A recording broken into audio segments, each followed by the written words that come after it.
China Lake, Part 3, Leave Orbit. The sky above Ridgecrest turned the color of bruised steel. At 16:22 hours, residents reported a silent earthquake. No tremor, just the feeling of weight shifting under their feet. Birds vanished, dogs howled.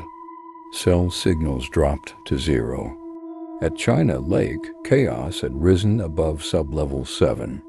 Petty Officer Dylan Marr burst from the elevator into a facility in full lockdown. Blast doors had sealed most halls. Security teams scrambled, eyes blank, ears bleeding from prolonged exposure to whatever was riding the airwaves. The static was everywhere now, faint and whispering, threading into systems, breathing through radios even when unplugged. The experimental craft, Grav-9, had launched itself from its underground chamber. Cameras captured it rising slowly, perfectly vertically, without exhaust or sound. The base's entire airspace grid, civilian and military, had gone dark. The tower where Dylan had sat just hours earlier now flickered with sparks, its windows blown inward. And rising from the scorched circle in the center of the tarmac was Echo. He no longer shimmered. He no longer pretended. He was tall and impossibly thin, his form twitching at the edges like bad reception. His skin was the color of oil on water, dark, fluid, reflective. His face had no mouth, but he spoke anyway. Into minds, into systems, and into GRAV-9, which hovered, nose tipped toward the stars. From a secure command van, the woman in gray monitored telemetry. Her name was Dr. Kessler, Project Echo's lead xenolinguist. She was the one who'd first warned the Pentagon not to interface with the biological systems of the vessel. She'd been ignored. Now, as she tracked the ship's ascent, she realized too late.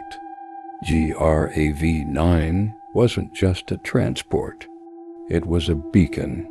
What's the destination? Dylan asked her, staring at the monitor. She hesitated. Not a destination, she said. A transmission. He's sending something out. Something from Earth, a signal. Coordinates? She shook her head. No, a message. Outside, GRAV-9 pulsed with a bluish corona. Above it, the clouds parted into a perfect spiral. Then the craft vanished. No sonic boom. No heat signature. It blinked out as if it had never been there.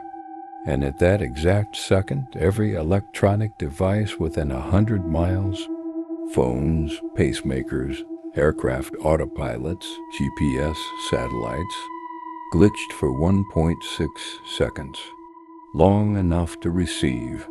Long enough for something far away to hear.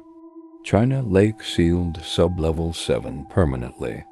Dylan Marr was reassigned, but he never worked another radar tower.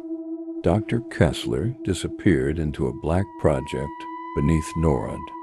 But the people of Ridgecrest, they still hear things, faint whispers in their radios, in their sleep.